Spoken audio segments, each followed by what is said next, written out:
Hi guys! Come with me para pumunta ng orientation. And you see na nakapag-ayos na ako dyan. And ayan, nasa Fairview na kami and kasama ko si Lena. And on the way na kami para kitain pa yung ibang friends namin. Ayan guys, nandiyan na kami sa NU.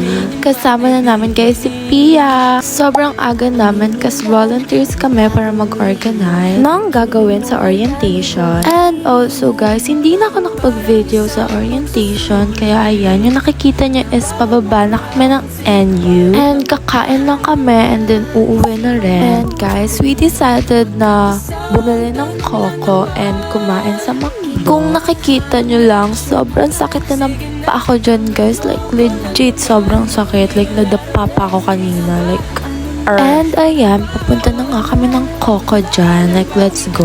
And ayan guys, nasa Coco na kami. And dumating na yung order ko. And hinihintay ko na yung order nila. Sobrang sakit ng paa ko dyan. Kaya nananahimik na lang ako. And ayan, nasa McDo na kami guys.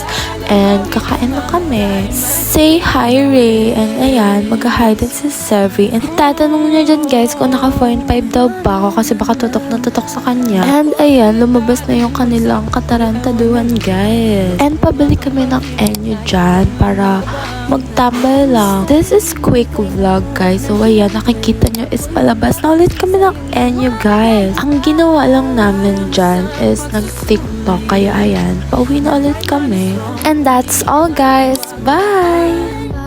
Isipang mabuti pagkat isa